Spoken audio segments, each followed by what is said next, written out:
It is time to handle some UFC business. We have Ultimate Fight Night 123. The correct answer will be up in the title if that's not correct. And it's the Cub Swanson versus Brian Ortega card. It's interesting in its own way in that there are actually a lot of close, interesting fights, but not a lot of meaning on the card. And a lot of guys from very young in their UFC careers. Primarily also from Dana White's looking for a fight series, which is and the Tuesday Night Contenders, which is a little bit of a letdown in that regard. So definitely lacking of name value. But let's get going. We got Antonio Braga Neto returning to the Octagon for the first time in a really long time. I will give you the exact number here. 2014 lost to Clint Hester. Neto is a very able grappler. Pretty decent takedowns for a BJJ guy.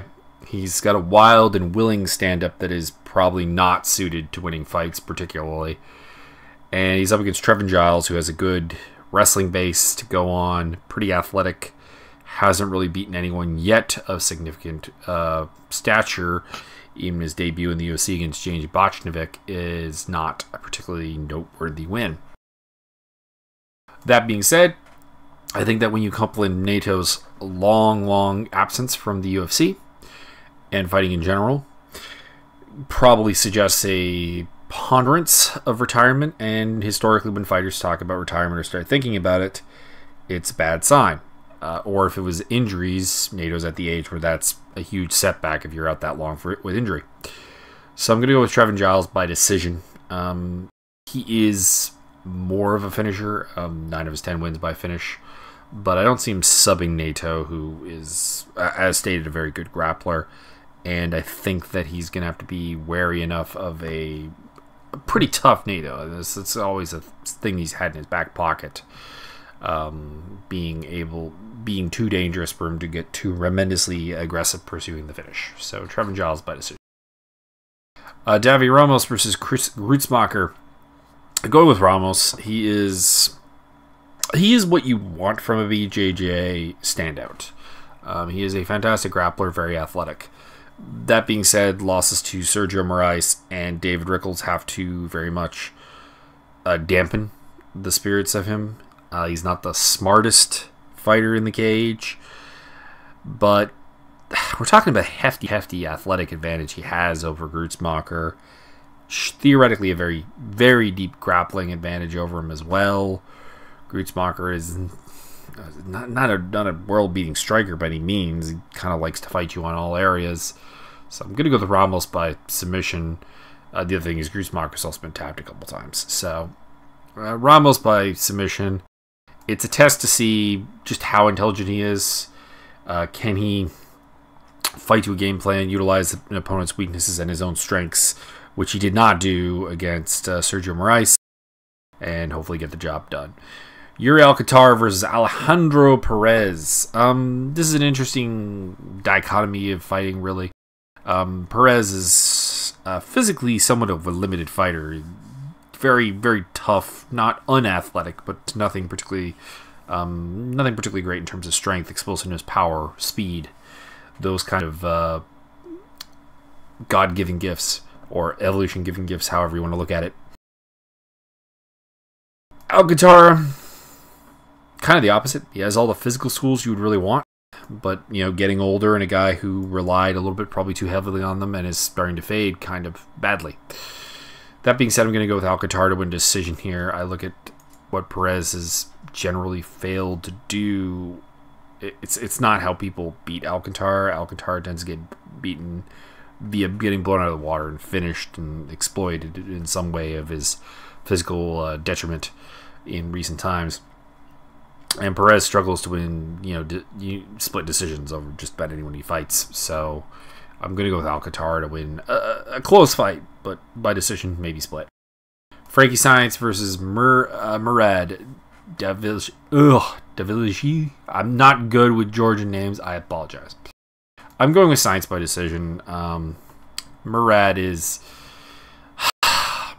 his game is not built for UFC competition. Really, he gives up his back really easily. Like he likes to do, he fights kind of like Ronda Rousey in a way.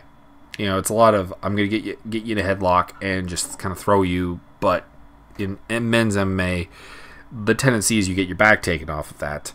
And Saenz, good wrestler, actually not a bad boxer, but one that doesn't vary it up in any way. He's going to fight at the same pace on the feet, largely a lot of the same angles and same combinations even, and that gets predictable, but I don't think Murad is going to be able to take advantage of that. Saenz by decision. Alex Perez versus CJ Thomas. I'm going with Alex Perez by decision. This is an interesting fight, and these are two fighters that have a lot of potential. There's a lot of athleticism to them. I think Perez is the more finished product. He fights at a very high pace. Thomas has been broken cardio-wise a couple of times, and I suspect this will happen again. And I think that really, when you look at Thomas, he's a guy who's destroyed regional MMA in the Pacific Ocean and came to the UFC, had a bit of a rude awakening.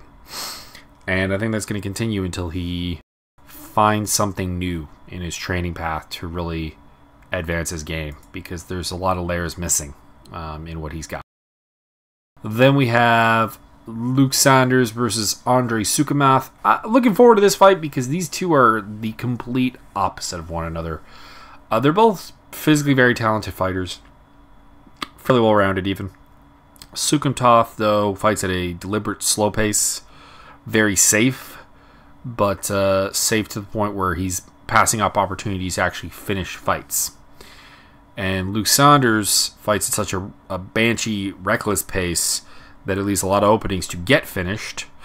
Surprisingly enough, he only has the one loss so far on his record, but the opportunity to get finished is there. But,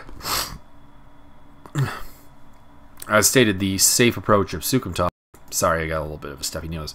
The safe approach of Sukumath pretty much, it should keep him from getting finished in this fight, but the pace that Sanders puts on and the fear of going particularly fast that Sukumath has, or going for the kill, should be a blessing for Luke Sanders. I've seen him being able to work some takedowns. I've seen him being able to work a stand-up game. I see him being fairly dominant on the ground because Sukumath has had some problems with groundwork.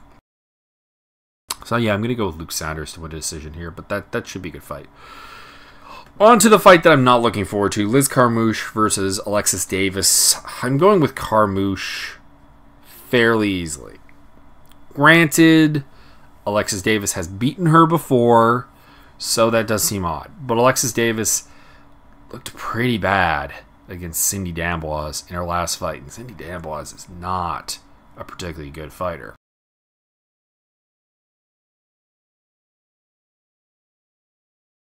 Alexis Davis has always been kind of a physically limited fighter. She's always had really...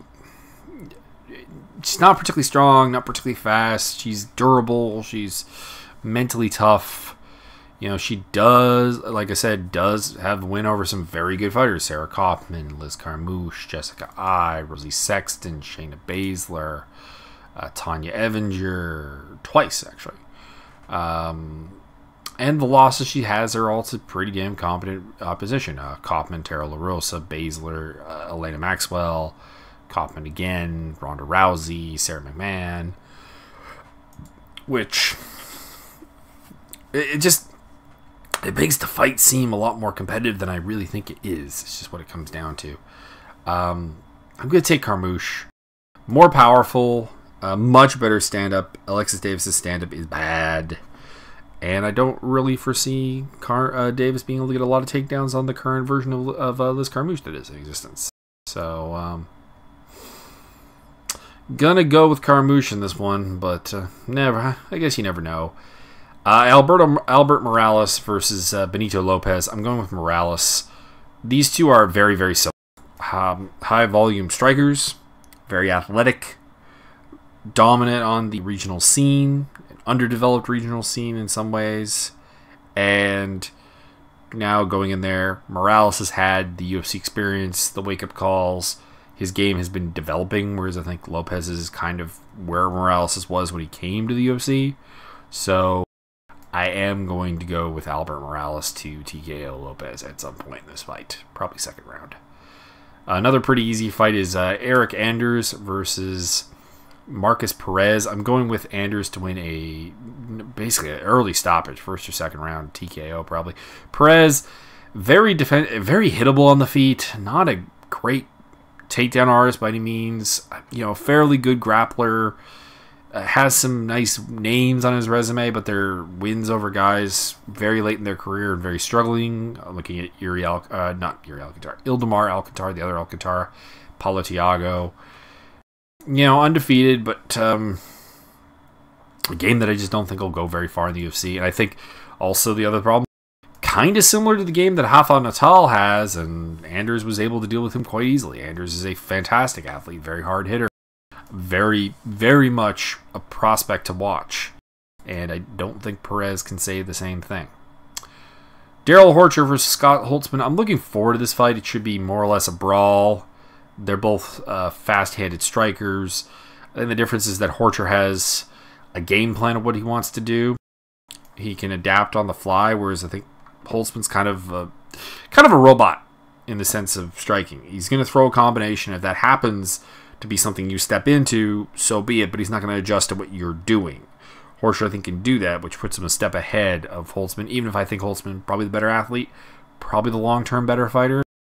Not that I think either of these guys, these are not future champions in any way. This is not that kind of prospect, but, these are fun action fighters of the future. I'm going to go with Horcher to win this one over Holtzman. Ajamain Sterling, Marlon Moraes. I am very, very interested in this fight. These are both heavy kickers with hands to him. I give Moraes the advantage on the feet. I think he's got better kicks, better hands, a little slower, bit more power though, a fair bit more power actually, than Aljo. It doesn't seem to hit all that hard. But Ajamain Sterling has a takedown game.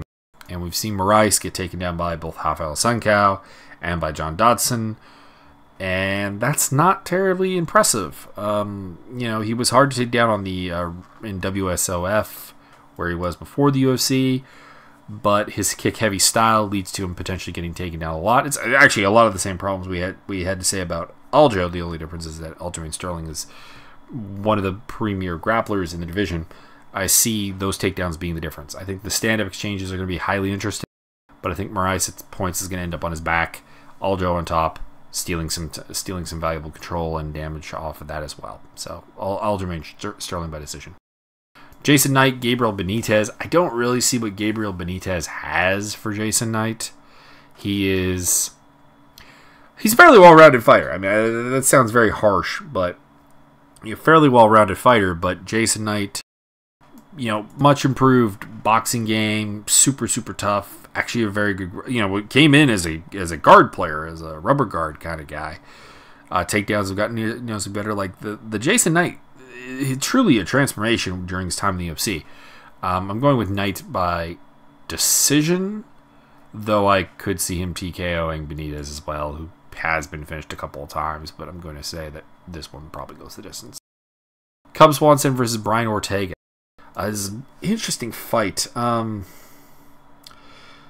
Ortega reminds me a lot of a younger Cub Swanson in that he has such defensive deficiencies and fights kind of heedless to them, relying on durability and his ability to finish people. And Cub has evolved beyond that, and that's probably the only reason he's still a competitive fighter at this point in his early 30s in the featherweight division. He is fairly hard-hitting, well-put-together striking game. When he's focusing, his defense is quite good, but he will lapse into old Cub periodically. But one would have to notice also that Cub has, started to be finished a lot less in his career. I mean, we're talking about a guy who has been finished 6 times in the UFC, or in his MMA career. And recently, despite fighting pretty much the top competition he has in his entire career, I'm not talking about Artem Lobov, but, getting finished by Max Holloway and Frankie Edgar via domination fashion, but, being able to go in there with hard hitters like Jeremy Stevens, being able to go in there with Du Ho Choi, being able to go in there with Dustin Poirier, being able to go in there with Dennis Seaver, Charles Oliveira, these people. He has delivered a smarter, more defensively sound game plan, and he's shown a great deal of coachability and adaptability during those fights. So I'm going to go with him here, even though I think Ortega will be very good in the long run. I kind of look at him as, to a degree, a more grappling-heavy version of what Cub was, but is similar in the sense that he needs to, I think, mature and take note of defense.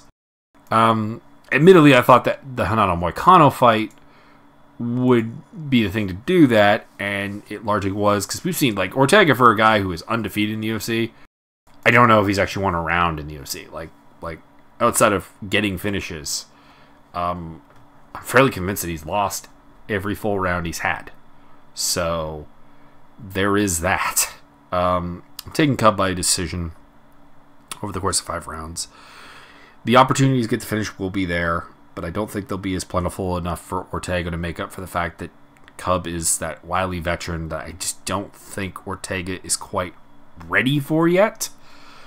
That being said, Cub is also due for a fall-off any time now, so there is that. And I thought we had it with the Max Holloway fight, but he's had a nice resurgence since. So, you go with Cub decision, but it's an interesting card, and I hope everyone enjoys it. I think we're in for fun, even if it's not the most name-filled card on the planet.